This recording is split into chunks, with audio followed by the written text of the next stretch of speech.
Buenos días a los jóvenes de octavo cuatrimestre de la licenciatura en Derecho de 8 a D.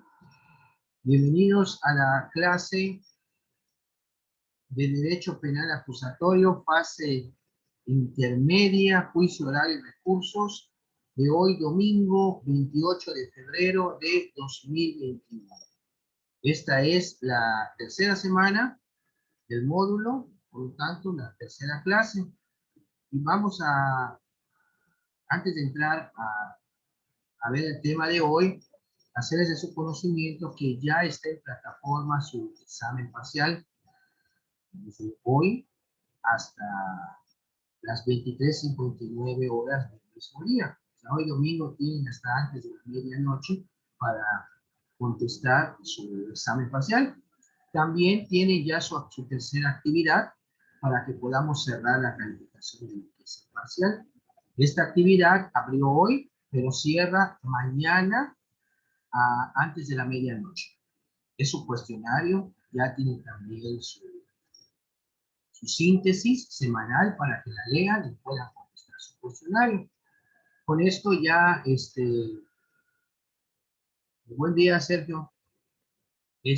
Ya con ello, ya pueden ustedes, después de la clase, pues, contestar el examen, contestar su actividad. La cuestión es de que el examen hoy abre, hoy cierra. Y la actividad hoy abre, pero mañana cierra antes de la medianoche. Entonces, si trabajan o tienen algún compromiso pendiente, y si pueden aprovechar y tienen tiempo de hoy, pues aparte de su examen, que de una vez conteste su cuestionario, para tener ya listo para que mañana, bueno, el primer minuto ya de lo que es el martes, pues cada uno ya tenga lo que es su calificación de parcial, que son sus 3 actividades y su examen parcial. Y continuamos con la práctica de hoy, clase. Vamos a ver hoy lo que vamos a continuar viendo: el auto de apertura, juicio oral, la conclusión, la unidad 3, y la unidad 4, que es el juicio oral. Vamos a continuar, nos estamos enfocando a juicio oral. La clase pasada hubo una introducción al juicio oral, y ya pues en el juicio oral pues es un mecanismo donde hay más cosas que analizar. Por eso vamos a tomar la clase de hoy, la 3, y también en la 4. Ya en la 5, pues son los recursos con los que estaríamos cerrando el temario de este módulo. Vamos a iniciar. Vamos a hacer un brevísimo repaso de la etapa intermedia: cómo abre, cómo cierra, cuántas fases tiene. A ver, Jessica, ¿cómo abre la etapa intermedia o cómo inicia?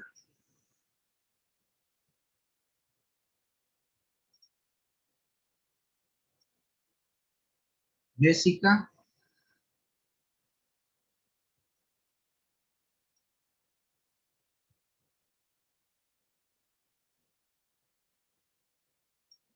A ver, la misma pregunta para Kenny.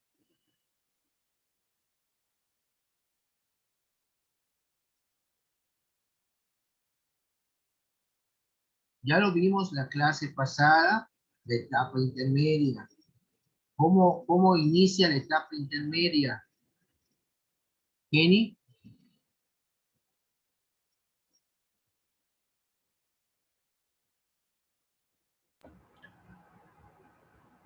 Sí, profe.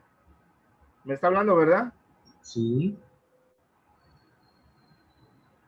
¿Cómo inicia la etapa intermedia? Es es donde viene la preparación del juicio. Es el filtro del juicio. Pero ¿cómo inicia la etapa? Es donde prácticamente admiten las pruebas y todo eso. No, ¿cómo inicia la etapa? ¿Con la fase de investigación? No, no, no, estamos hablando de otra etapa. Ya no estamos... Perdón, es con la fase escrita y la oral. Sí, pero ¿Con qué acto realiza el Ministerio Público para Escrito de iniciar? acusación. ¿Perdón? El ¿Sí? escrito de acusación. Así es, efectivamente. Con el escrito de acusación. ¿Cuántas fases tiene? 2. La fase escrita, que es precisamente ese escrito de acusación, donde también va a contestar el acusado, que están ofreciendo pruebas, se van a señalar los errores que pongan en la acusación, y va a haber una audiencia, que es la audiencia intermedia, que es la fase oral. Bueno, y a ver, Kenny, ¿y cómo cierra la etapa intermedia?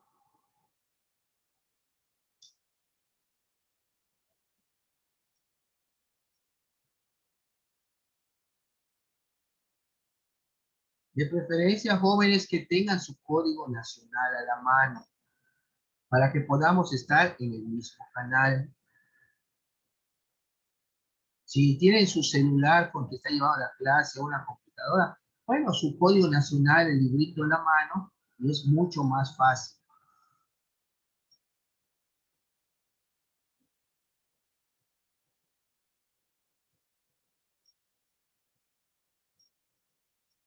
Sergio, la misma pregunta. ¿Cómo cierra la etapa intermedia?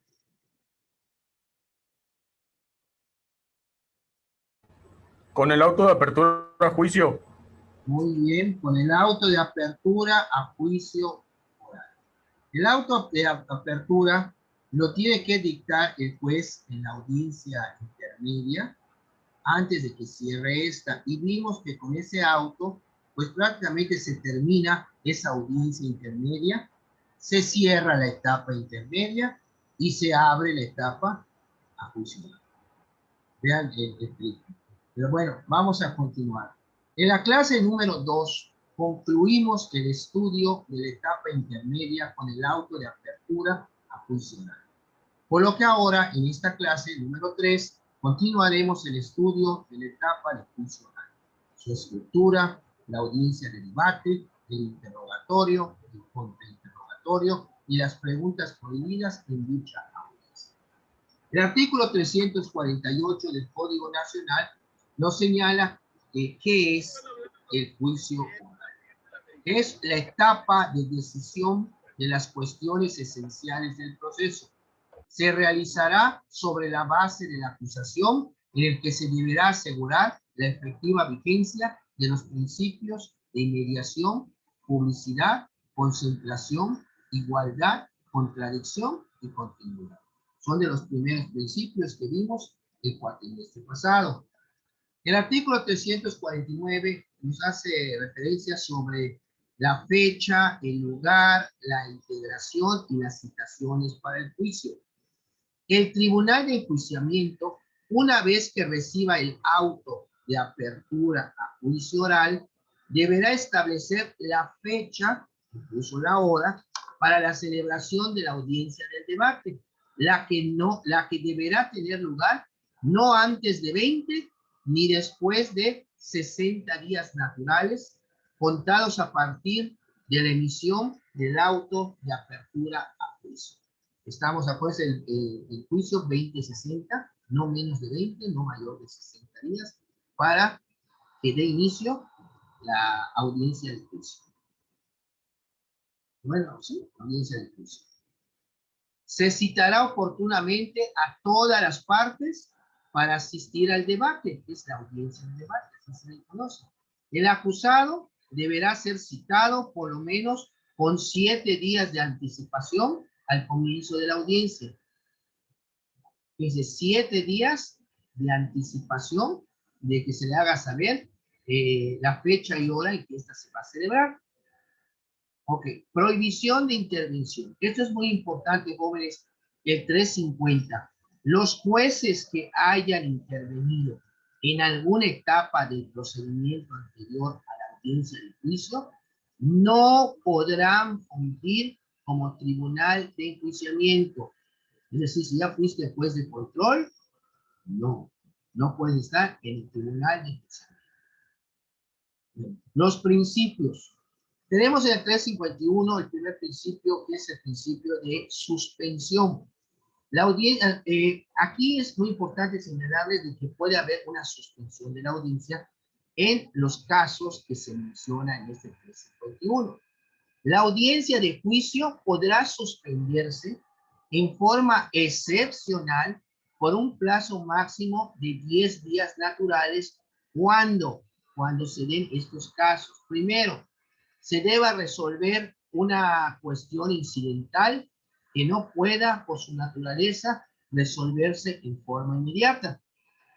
O bien, tenga que practicarse algún acto fuera de la sala de audiencias, incluso porque se tenga la noticia de un hecho inesperado que se torne indispensable una investigación complementaria y no sea posible cumplir los actos en el intervalo de 2 sesiones.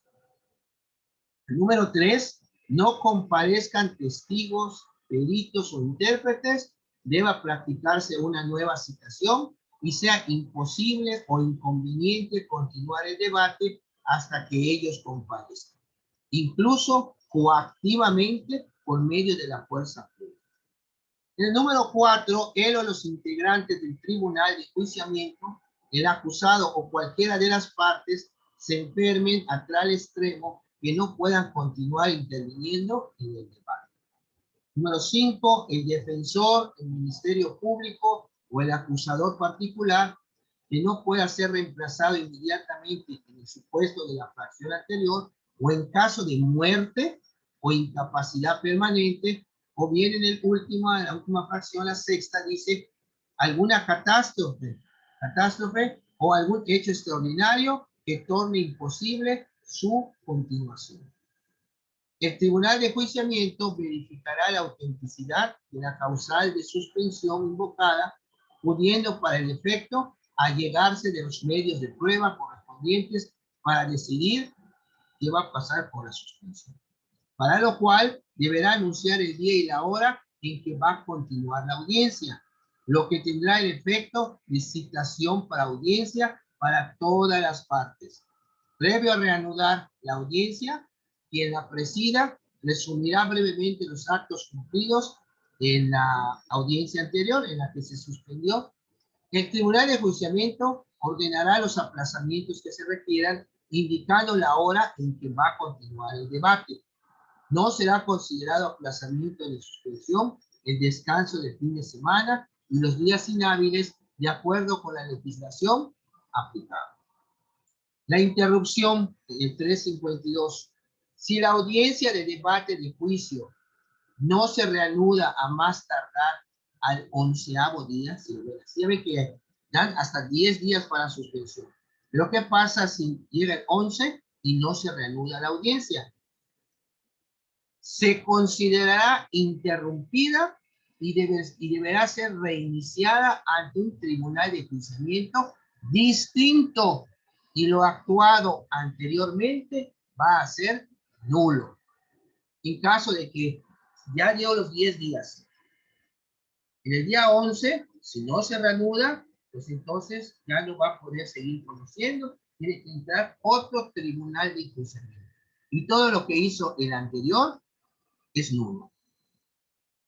Bueno, la motivación del 353. Las decisiones del tribunal de enjuiciamiento, así como las de su presidente, serán verbales, con expresión de sus fundamentos y motivos cuando el caso lo requiera o las partes así lo soliciten, quedando todos notificados por su emisión. En la audiencia de debate, jóvenes, tiene que haber orden y disciplina. Ya ven que pues va público, van a haber casos de que no puede ser público tratándose casos de delitos sexuales, que no puede ser, es una excepción al principio de publicidad, pues así lo requiere la naturaleza del delito, pues no puede haber público más que las partes, el juez y el personal de la sala. La dirección del debate de juicio. El juzgador que preside la audiencia de juicio ordenará y autorizará las lecturas pertinentes, hará las advertencias que correspondan, tomará las protestas legales y moderará la discusión. impedirá intervenciones impertinentes o que no resulten admisibles, sin coartar por ello el ejercicio de la persecución penal o la libertad de defensa. Asimismo, resolverá las objeciones que se formulen durante el desahogo de la prueba. Si alguna de las partes en el debate se inconformara por la vía de revocación de una decisión del presidente, lo resolverá el tribunal. El artículo 355 habla de la disciplina en la audiencia. El juzgador que preside la audiencia de juicio velará porque se respete la disciplina en la audiencia, cuidando que se mantenga el orden, para lo cual solicitará al tribunal de enjuiciamiento o a los asistentes el respeto y las consideraciones debidas, corrigiendo en el acto las faltas que se cometan, para lo cual podrá aplicar cualquiera de las siguientes medidas: el apercibimiento, multa de 20 a 5.000 salarios mínimos, expulsión de la sala de audiencia, arresto hasta por 36 horas o el desalojo público de la sala de audiencia. Y fíjense, ¿qué pasaría si son las partes las que están metiendo relajo? Si el infractor fuera el Ministerio Público, el acusado, su defensor, la víctima o el ofendido, y fuera necesario expulsarlos de la sala de audiencia, se van a aplicar entonces las reglas para el caso de ausencia, como si no hubieran ido. Son las reglas que se van a aplicar. En caso de que, a pesar de las medidas adoptadas, ni así se pudiera restablecer el orden, quien preside la audiencia la va a suspender hasta en tanto se encuentren reunidas las condiciones que permitan continuar con su curso normal. El tribunal de enjuiciamiento podrá ordenar el arresto hasta por 36 horas ante la contumacia, o sea, que se vea que efectivamente una persona está afectando el principio de continuidad, como es el caso de esos que les gusta chicanear el asunto, que se está enferma, para estar nada más alarga y alarga el asunto. Estamos hablando de una contumacia de las obligaciones procesales de las personas que intervienen en un proceso penal. Tiene la obligación de acudir, no está mete y mete recetas, o sea, constancias médicas, que si está enfermo, cuando va a llegar otra fecha, qué casualidad, se volvió a enfermar, vuelven a señalar otra fecha, cuando llega la fecha, se vuelve a enfermar, entonces estamos viendo que cómo va a ser posible que cada vez que se acerca la fecha se esté enfermando. Y normalmente las constancias te dan 2 o 3 días de reposo. Entonces, aquí, ¿qué es lo que va a pasar? Cuando hay una contumacia que afecta este principio de continuidad, dice, derivado de sus incomparecencias injustificadas, a audiencia o aquellos actos que impidan que las pruebas puedan desahogarse en tiempo y forma. O hay personas también, digo, sí es cierto, que está justificando que no va, tiene un justificante médico, pero se está viendo que efectivamente hay dolo de su parte de estar a largas, o las personas que se les citan y no van, se les vuelve a citar y no van. ¿Y qué pasa? Ya mandaron a buscar para presentar y no van, ahí está otro problema que afecta el principio de continuidad. ¿Cuáles son las disposiciones generales de la prueba? Vamos a pasar al artículo 356. Empezamos con la libertad probatoria. Todos los hechos y circunstancias aportados para la adecuada solución del caso sometido a juicio podrán ser probados por cualquier medio pertinente, producido e incorporado de conformidad a este juicio. El artículo 357 habla de la legalidad de la prueba. La prueba no tendrá valor si ha sido obtenida por medio de actos violatorios de derechos fundamentales o si no fue incorporada al proceso conforme a las disposiciones de este código.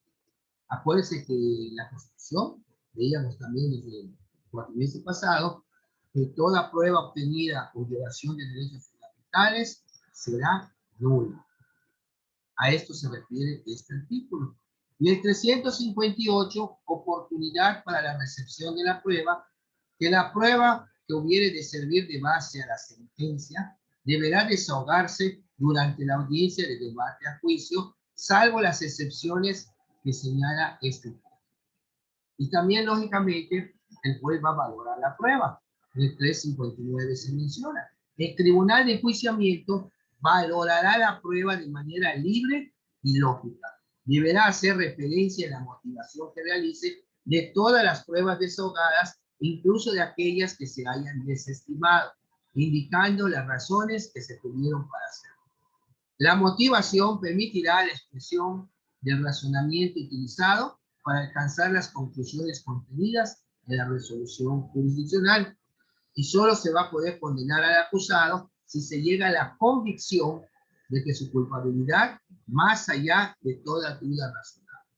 En caso de duda razonable, acuérdense, in dubio pro reo. El tribunal de enjuiciamiento va a absolver al imputado. ¿Alguno de ustedes tiene a la mano su código nacional? Sergio, Kenny, Jessica. Sí, profe, yo sí. Sergio. Ok. Vamos, antes de, bueno, al rato me apoyas con la lectura, ¿no? Vamos a ver. Sí, sí, profe, claro. Ok, gracias. Vamos a ver lo que son los alegatos de apertura. Y es como dice, es que va a echar verbo. No, mire, el alegato de apertura es prácticamente un argumento que va a hacer tanto el Ministerio Público como la defensa sobre qué es lo que pretenden en juicio. Ahí se va a exponer por parte de cada uno lo que habíamos visto, que es la teoría del caso. La teoría del caso incluso acá tengo un modelito de alegato de apertura que vamos a ver en esta clase, que por ejemplo el Ministerio Público va a estar acusando por homicidio a una persona y que más allá de toda duda razonable puede demostrar que el señor tal con todo dolo preparó e imaginó, vamos a poder matar a una persona. Bueno, en la teoría del caso se tienen que exponer tres elementos, que son el fáctico, que son los hechos de que trata la investigación, las pruebas, que es el elemento probatorio, y el elemento jurídico, los artículos que se van a aplicar respecto a lo que se basa. Bueno, vamos a ver los alegatos de apertura, que son los que hace el Ministerio Público y la defensa cuando va a iniciar la audiencia de debate, o sea, el juicio en sí. Los alegatos de apertura son la primera oportunidad que tiene el abogado estamos hablando de este lado del abogado, para presentar su teoría del caso ante el juez o el tribunal de enjuiciamiento. Y la manera de hacerlo es en forma de un relato breve, claro y sólido. Sin embargo, más allá de presentar el caso, el objetivo es captar la atención y el interés de los presentes para generar confianza y empatía, y aspectos que son muy fundamentales en la resolución favorable de los casos. En este sentido, hay que tener en cuenta una serie de recomendaciones para diseñar unos buenos alegatos de apertura. Ejemplos de ellos son los siguientes. Primero, se debe de personalizar el conflicto, de modo que el jurado entienda que cualquier decisión tiene un impacto directo sobre la vida de una persona. Número dos, el alegato de apertura debe de ser lo más breve y directo posible. Una comunicación concisa es más probable de ser impactante. En cambio, una comunicación larga puede llegar a aburrir, distraer y hasta fastidiar.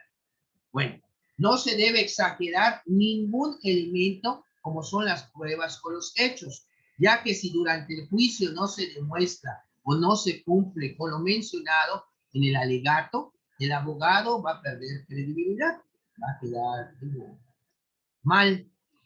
Antes de entrar en detalles sobre el proceso de diseño de los alegatos, es importante destacar que los ejemplos de alegatos de apertura deben presentar coordinadamente los tres elementos que ya les mencioné. Es el fáctico, que son los hechos, el probatorio, las pruebas y el elemento jurídico, o sea, que son los artículos aplicables al caso que van a tratar. Como nota adicional, Dichos elementos también deben estar presentes en los alegatos de clausura. O sea, así como van a haber alegatos de apertura, van a haber también alegatos de clausura, y con eso ya se cierra y espera la sentencia. Bueno, estos son, en contraparte a los de apertura, la última oportunidad que tiene el abogado de convencer al tribunal de enjuiciamiento. Vamos a ver una guía de alegatos de apertura y un ejemplo de cómo diseñarlos. Existen diversos modelos de alegatos de apertura y la formulación de cada uno de ellos depende del tipo de caso que se va a desarrollar y de la posición del abogado, ya sea que se encuentre como defensor o bien como acusador. Bueno, sin embargo, aunque cada relato es diferente, todos los ejemplos de alegatos de apertura tienen una estructura básica en común. Tienen una introducción, tienen un cuerpo contenido principal en donde está, lógicamente, la teoría del caso, y tienen una conclusión. Bueno, con base en dicha estructura, el abogado establece una metodología para diseñar sus alegatos de apertura. Ejemplos de los pasos a seguir en este proceso son los siguientes. Realizar las primeras diligencias para preparar los alegatos de apertura. Es necesario que el letrado se aboque a resolver una serie de primeras diligencias antes de preparar los alegatos de apertura, como por ejemplo, evaluar qué o a quién presentar y en qué momento. Si tiene un testigo que no va a aportar nada, ¿para qué pierden tiempo? O les puede hasta perjudicar en su estrategia. También hay que revisar a detalle la evidencia que se va a presentar. Ya vimos también en la clase pasada lo que es indicio, lo que es evidencia. Repasamos lo que fue del cuatrimestre pasado. Dato de prueba, medio de prueba y prueba.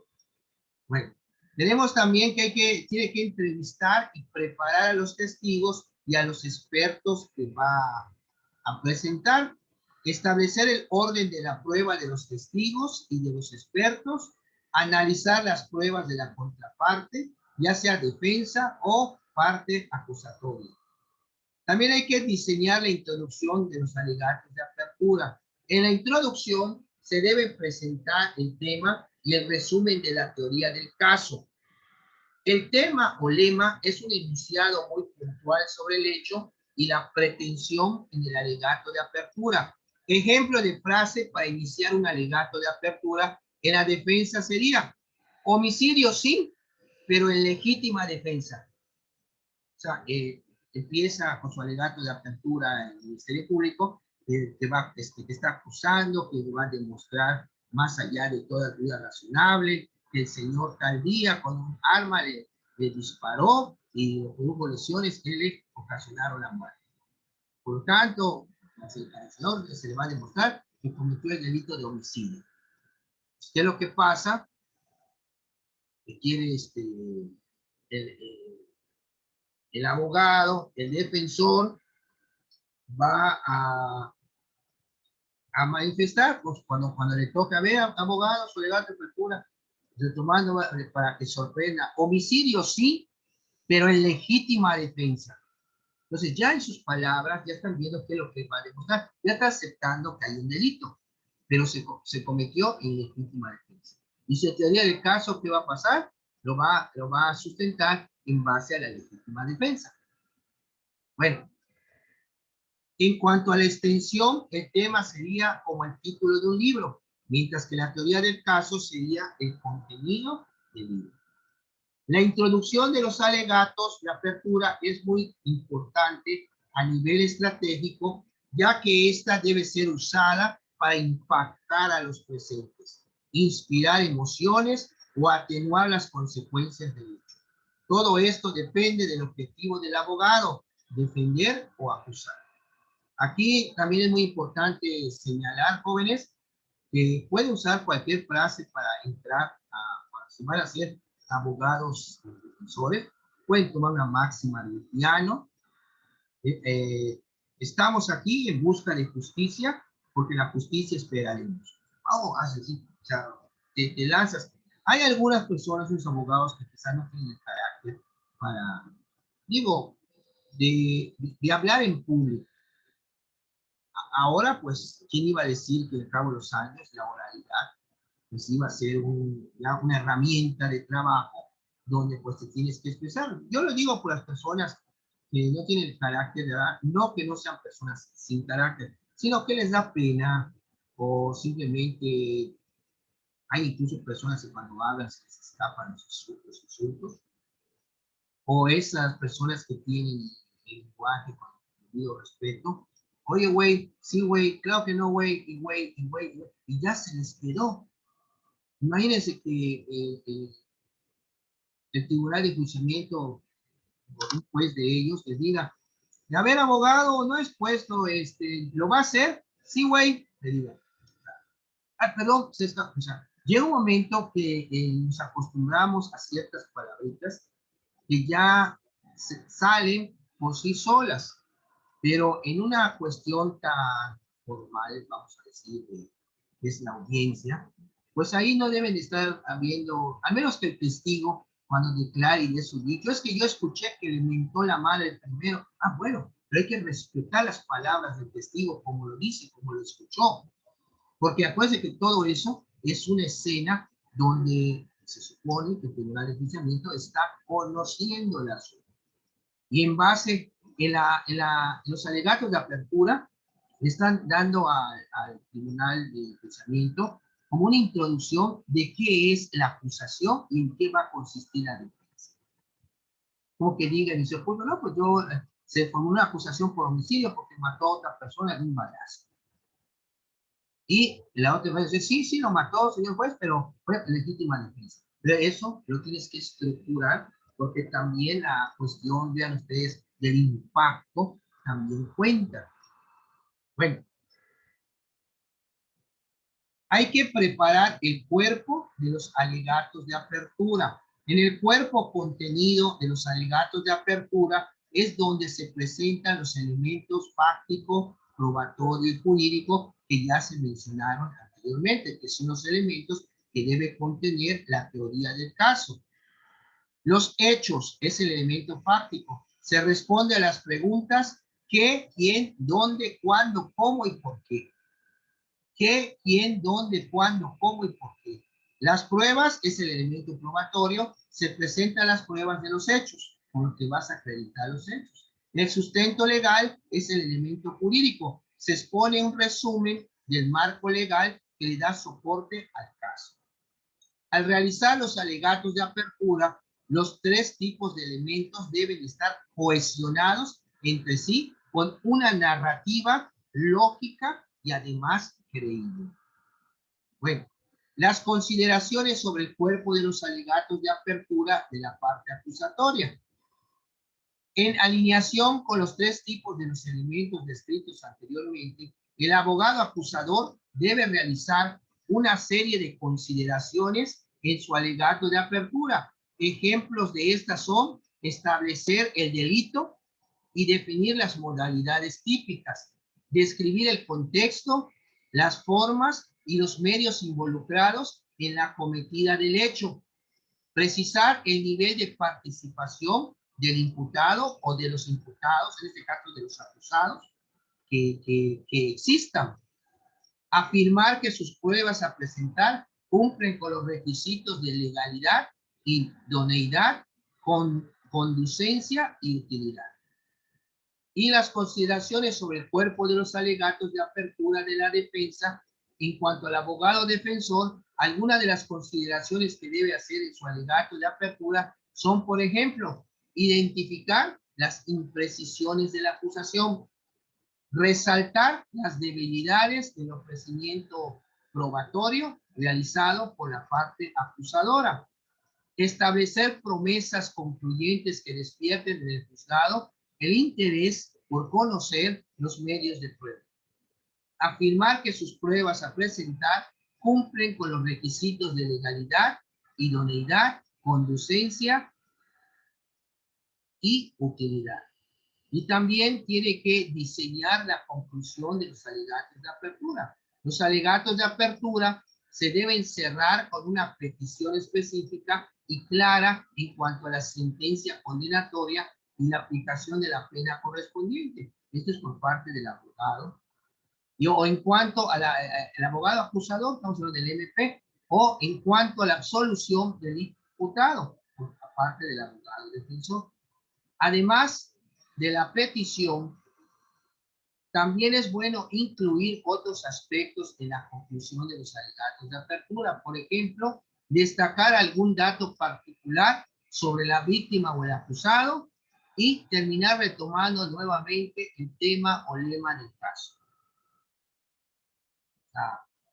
Puede mencionar que como homicidio sí, pero en defensa propia. Y en esta audiencia se va a demostrar que el señor tal, el día tal, al verse amenazado por el señor tal que portaba una arma, pues simple y sencillamente, pues el señor se defendió, pues temió por su vida, y eso tomando en consideración que el ahora occiso era el que tenía la pistola ya desenfundada y lista para disparar. Mi cliente portaba una, pero todavía la tenía en el cinto, no había desenfundado.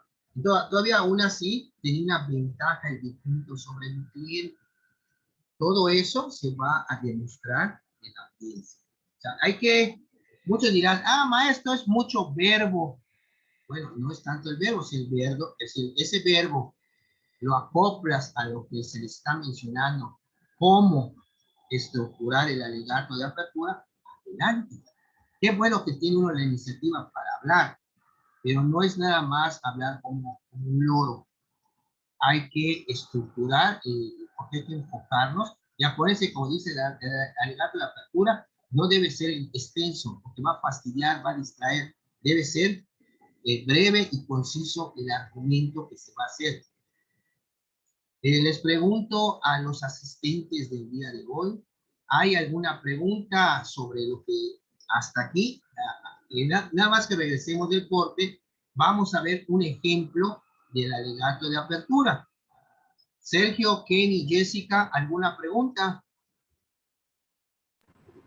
Nada más la duda así clara, profe, de que la diferencia entre un alegato de apertura y un alegato de clausura, ¿es por el momento procesal? Sí, apertura que es iniciando, el alegato de clausura cuando ya se desahogaron las pruebas y antes que dicten sentencia. Ok. No se llama apertura. Y el de apertura el de apertura va ligado a la teoría del caso. También lo tienes que mencionar al final que se probó tu teoría del caso. Cada uno lo va a decir. Bien. Ok, profe. En uno vas a probar y en el otro